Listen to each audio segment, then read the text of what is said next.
My wife cheated with my stepbrother, got pregnant, and aborted the baby to hide it, so I told her parents, and they cut her off. I'm 34 years old, and I've been married to my wife, who's 29, for the past 2 years. Our relationship has been pretty straightforward. We first met years ago at a work event, and for a long time, we were just friends. It wasn't until after a couple of years that we both realized our feelings went beyond friendship, and that's when we started dating. We were together for 3 years before I finally popped the question, and now, nearly 6 years later, we're still going strong. Our relationship has always been smooth sailing, no major issues, no rough patches, either when we were dating or after tying the knot. She's everything I could have asked for, beautiful, intelligent, and an amazing partner. I've done my best to be a good husband to her, and I truly believe we've been happy together. About 6 months ago, my stepbrother, Darren, who's 28, lost his job. Instead of jumping back into the workforce, he decided to take some time off to find himself and do a bit of traveling. Darren has always been unpredictable, a guy who lives on impulse. It took everything my parents said just to convince him to go to college and get his degree. He's full of wild ideas that usually need to be talked down before they go too far. But getting fired for showing up drunk to a work meeting? That was something else entirely. Despite his track record, he swore he was done drinking. I wasn't sure how long that would last. He's never been one to follow through on things, but for my dad's sake, I chose to be supportive. My parents split up when I was a kid, and my dad later married Darren's mom when I was in my teens. So when Darren asked if he could crash at my place for a few weeks while he explored New York, I wasn't sure how to refuse. I didn't like the idea, but my dad and stepmom urged me to let him stay. In the end, I caved. I ran it by my wife first, and she said she was fine with it. So, even though I wasn't thrilled, I told him he could stay. When he moved in 2 months ago, I made a few things clear: no bringing random people into the apartment, and no coming and going at odd hours if it meant disturbing our sleep. Surprisingly, he agreed to all of it without any argument. For the first few days, he was barely home, staying out all night and rolling in as late as 7 a.m., just as I was getting ready for work. But aside from his odd hours, he was unexpectedly decent. He had dinner with me and my wife, even cooked for us a few times. It wasn't like the Darren I had known all my life. It actually felt like he was trying. Around the second weekend of his stay, my wife and I had planned a trip to Vegas. I had some work there, so we decided to make a weekend out of it. Since Darren would still be staying with us, we asked him to look after the apartment while we were gone. Everything was set. But the night before we were supposed to leave, my wife came down with a nasty stomach flu. That was on Thursday. We were scheduled to fly out Friday morning. We were both really disappointed but still held on to a small hope that she might feel well enough to travel the next day. Unfortunately, things only got worse overnight. By the time morning came, she was too sick to even think about going anywhere. I tried to reschedule my work plans and postpone our trip, but it was too last minute. I had to go. Leaving her behind in that condition made me feel terrible, but at least Darren was there. He promised to stick around, take care of her, and even cook her some homemade meals. I told her I'd be back early Saturday morning and left. Looking back, I should have seen it coming. I flew to Vegas alone, did what I had to do, and came back the next day. By the time I got home, my wife was already feeling better, so I didn't think much of it. But after that weekend, I started noticing a shift in Darren's behavior. Before, he was out almost every day. But suddenly, he was home a lot more, sometimes for days on end. When I asked about it, he brushed it off, saying he was just trying to stretch his savings. I didn't question it too much at first. Then, little things started piling up. One evening, I got home from work and found my wife already there. She had left early due to a headache but had forgotten to tell me. Another time, I happened to be home earlier than usual and saw Darren and my wife entering the apartment together. They claimed they just happened to run into each other outside the building. Maybe it was a coincidence, but something about it didn't sit right with me. I had never doubted my wife before. And while Darren was unpredictable and reckless, I never thought he was capable of doing something truly terrible. But no matter how much I tried to shake the feeling, I just couldn't ignore it. I wasn't about to throw out accusations without any proof. Not only would it cause chaos in my family, but if I was wrong, I'd be creating a problem out of nothing. Instead, I did something simple. I asked Darren how long he planned to stay. I told him it had been great having him around, but maybe it was time to start thinking about his next move. Thankfully, he got the message. He told me he'd be moving out within the week. My wife was in the room when we had that conversation, and she didn't say a single word. Not one. I didn't like that. Still, once Darren left, I tried to put my doubts behind me. I focused on my marriage, telling myself I was just being paranoid. Things felt normal again, and after a while, I almost convinced myself I had imagined the whole thing. My wife had been an incredible partner for years, why would I suddenly start doubting her now? But then, 2 weeks ago, everything changed. We found out my wife was pregnant. She was exactly 2 months along. And 2 months ago, Darren was still living with us. I felt sick. For some context, I've always been a few years ahead of my wife in life stages. By the time I hit 30, I was ready to settle down and start a family. When we started dating, I knew right away that she was the one I wanted to marry. But she wasn't ready for kids yet, she wanted to wait a few years before even thinking about it. I respected that, even though I had been ready from the start. We agreed to wait until she turned 30 before trying for a baby. In the meantime, we were always careful. She couldn't take hormonal birth control because it messed with her body, so she insisted we be extra cautious. I always used protection. I know accidents happen. But I couldn't shake the feeling that something wasn't right. The timing, it was just too much to ignore. She told me she wanted to keep the baby. Even though this pregnancy hadn't been planned, she said it was a blessing, something we should embrace and be happy about. Under any other circumstances, I would have been overjoyed. I've wanted kids for so long, this should have been the best moment of my life. But instead, I felt like I was drowning. I forced myself to put on a happy face in front of her, but inside, I was unraveling. I had never felt worse. I didn't know what to do.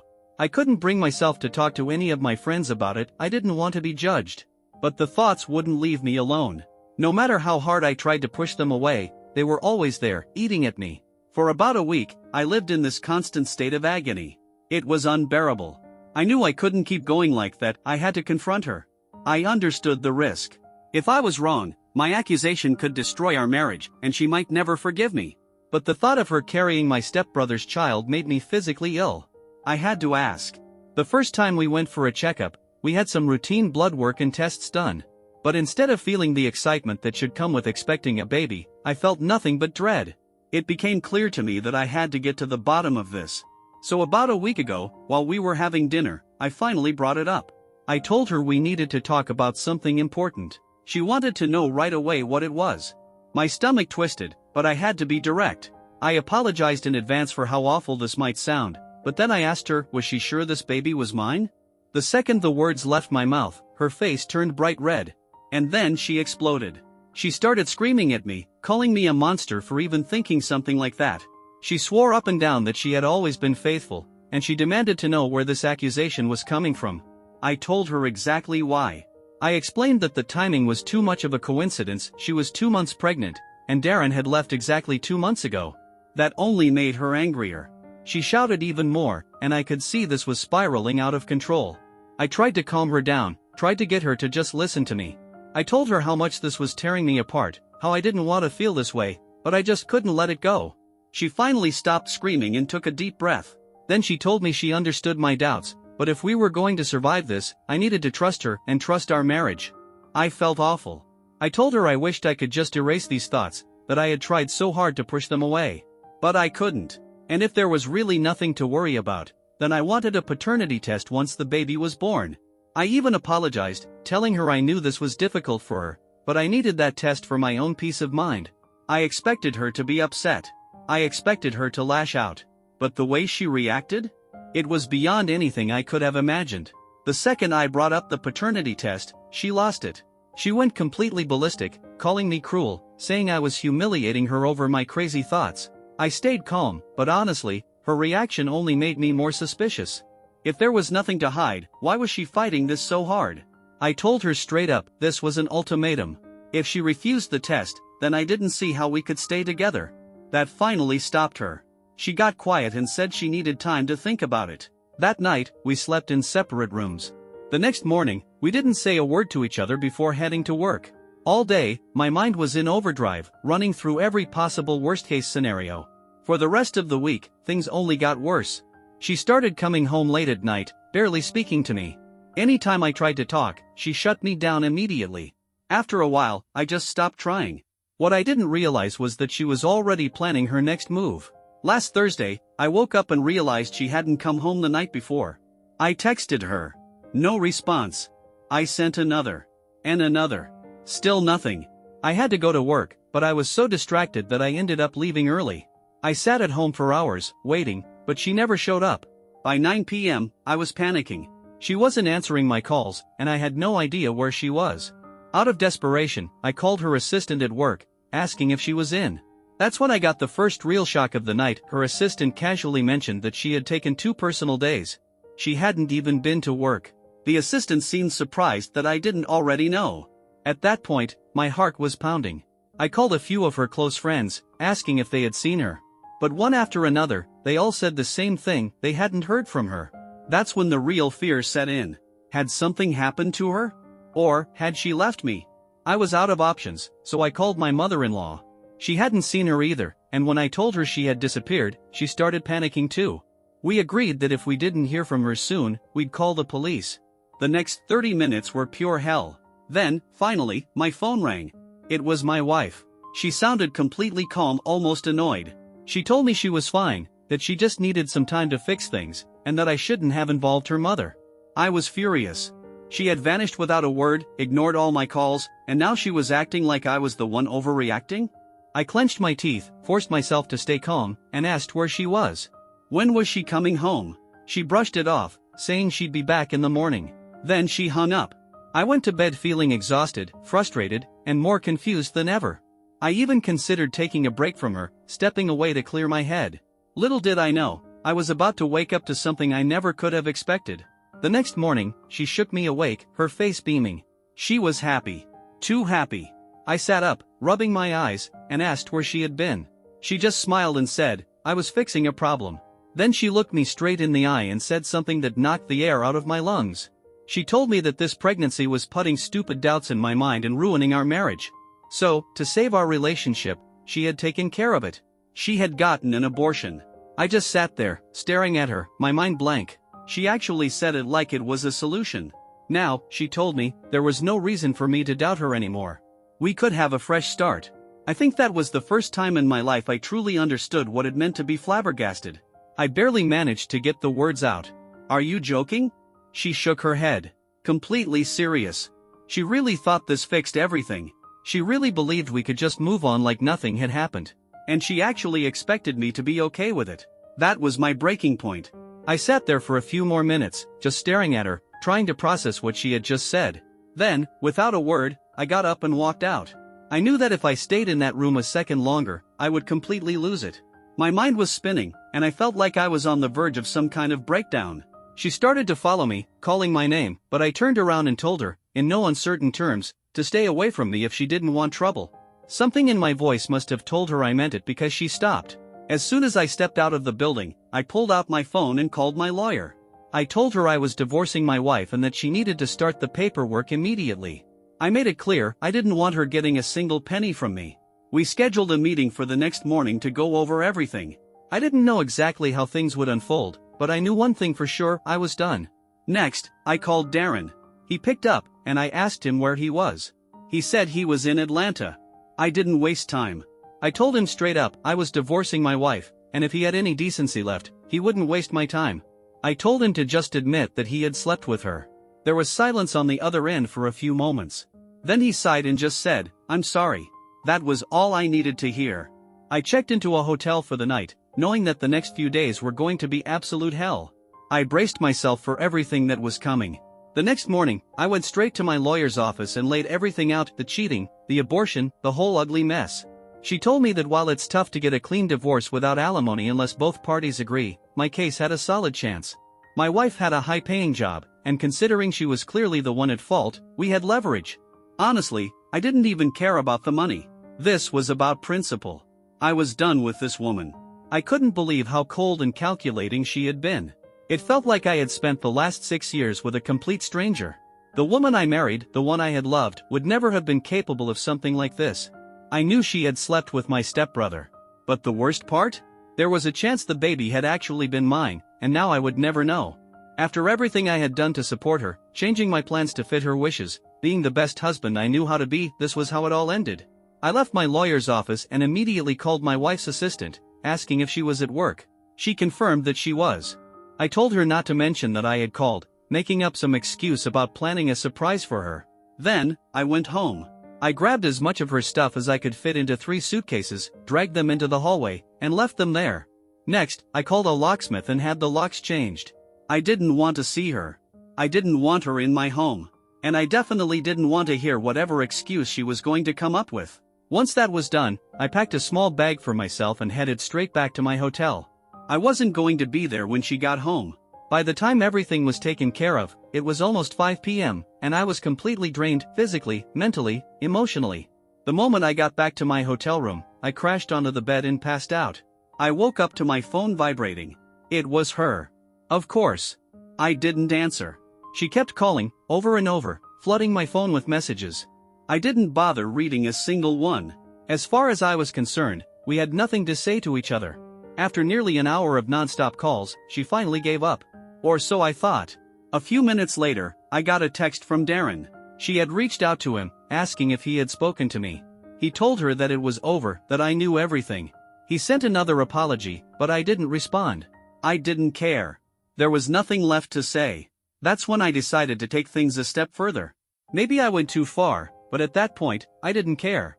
I was heartbroken, humiliated, and I wanted her to feel the consequences of what she had done.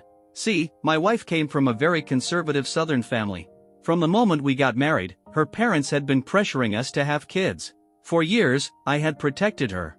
At every family gathering, I stood by her side, reassuring them that we were waiting for the right time. I never once mentioned that the delay wasn't my choice, that she was the one who wanted to wait. And now, I wasn't going to shield her anymore. I called my mother-in-law. Calmly, I told her everything. I told her that I was divorcing her daughter because she had betrayed my trust. At first, she didn't believe me. She sounded horrified, insisting there had to be some kind of mistake. I told her there wasn't. Darren had already admitted to the affair. As for the abortion, I had the proof, the positive pregnancy test, the doctor's reports from our first visit. If she needed more details, she could ask her daughter directly. I knew my wife would react as soon as she found out what I had done.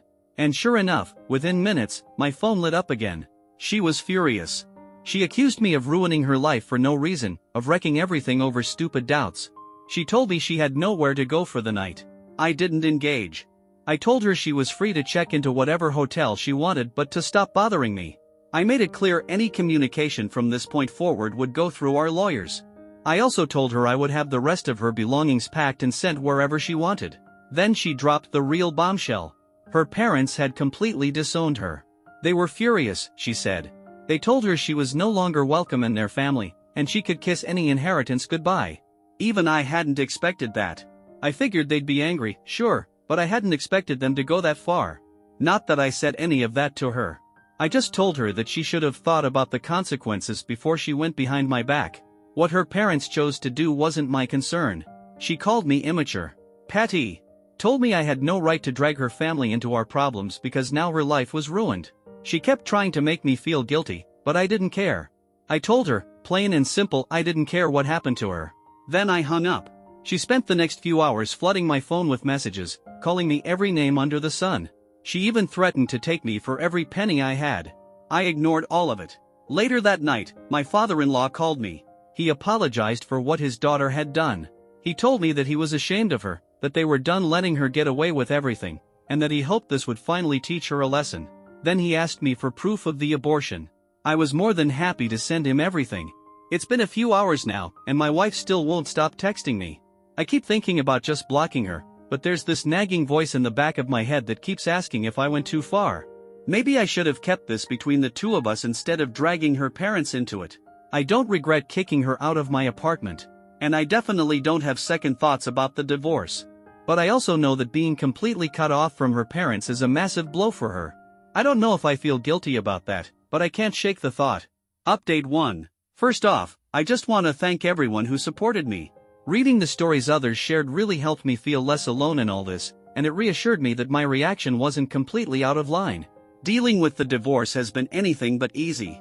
My soon-to-be ex refuses to cooperate. She's adamant about getting alimony, despite knowing full well that she doesn't need it. We've been trying to work out a settlement without going to court because no one wants a divorce to turn into a full-blown war, but she seems to be treating this like a personal attack on her ego rather than a legal process. I'm beyond relieved that I had the foresight to kick her out of the apartment before she could take the ultrasound records and the positive pregnancy test. I still have them, which will help if things get messy. I also spoke to Darren. As furious as I am at him, he at least claims he'll cooperate if things go to court. He's even willing to testify if it comes to that. He's cut off all contact with my wife and has blocked her on every platform. He apologized again, not that it means anything to me, but at least he isn't trying to cover for her or make excuses. I couldn't help myself, I had to ask about the details of their affair. Turns out, it started that weekend I went to Vegas. It continued the entire time he lived in my home, and they even met up a few times after he moved out. He swore he had no idea about the pregnancy or the abortion. As much as I despise him, I need him to stay on my side if this divorce gets ugly. And let's be real, the only reason he's suddenly so eager to be helpful is because he's been relying on my dad financially. His savings are gone, and my dad made it crystal clear that if he made things worse for me in any way, he'd be cut off permanently. My dad told him that the only reason he hasn't already cut him off is because we might need him as a witness if things escalate. I'm trying to keep my anger in check, but it hasn't been easy. No major updates beyond that I've moved back into my apartment. I have no clue where my wife is staying, and I can't even pretend to care. The only silver lining in all of this is that I owned this place long before I ever married her, so there's no way she can try to take it from me. That's all for now. I'm preparing myself for the divorce battle ahead. Not like I have any other choice. I'll update again once things settle. Update 2. I'm officially divorced. It's been about 6 months since my last update, and I've been completely caught up in all the legal proceedings. At first, my wife kept making things difficult, but after multiple pretrial hearings, depositions, and settlement conferences, it became obvious that taking this to trial would only hurt her. Darren testified under oath, and we had clear evidence of her pregnancy. My lawyer even brought in our OBGYN, who backed everything we said. The depositions were brutal. Under oath, my wife had to answer direct, uncomfortable questions. The inconsistencies in her story only made her look worse. Darren's testimony confirmed our suspicions. And, in one of the dumbest moves imaginable, they had taken pictures together, intimate pictures, during their affair. Darren still had them on his phone. There was no denying the truth anymore. Once we got to the settlement conferences, things were tense. But her lawyer eventually realized that fighting for alimony was a lost cause. She had a high-paying job, and the evidence against her was damning. There was no way she'd win in court. We were open to settling things amicably, but I wasn't about to let her take advantage of me. In the end, she gave in. She agreed to drop all claims for alimony. The final settlement ensured that she wouldn't receive anything beyond what was fair based on her contributions to our marriage. I'm relieved that we wrapped this up without dragging it into an unnecessary trial that would have drained my time, energy, and finances. She'll get her personal belongings, and our joint assets have been split fairly. That's it. No further ties. I can finally move on. But if I'm being honest, I still feel like this entire thing was a massive waste of time. Not just the divorce, the whole marriage. I put everything into that relationship. I changed my plans, I compromised, I waited. And in the end, she threw it all away for nothing. Anyway, thank you all for the support and advice. It's been invaluable throughout this nightmare. If anyone else is going through something like this, stay strong. Lean on your support system. It gets better. Update 3. Not sure if anyone is still interested, but I figured I'd post one final update. It's been a few months since my last post, and I thought I was finally done hearing about these two. Then, a couple of hours ago, I got a call from my dad. I answered, not expecting anything big, but what he told me left me completely speechless. Apparently, Darren and my ex-wife are seeing each other again. I had completely cut both of them out of my life, so I had no idea. But at some point, Darren found a job in the city and moved back. I guess that was enough to reignite whatever the hell they had, and now they're back together. The same woman who screamed at him during the divorce, called him every name in the book, and swore he was just as much to blame as I was. She's with him now. I don't know whether to laugh, feel disgusted, or just be indifferent. Maybe all three. My dad told me he's officially done with Darren. He's made it clear to both Darren and my stepmom that he wants nothing to do with him anymore. At least I know my dad has my back. That's that. I hope this is the last time I ever have to hear about these two. And with that, I don't think there will be any more updates.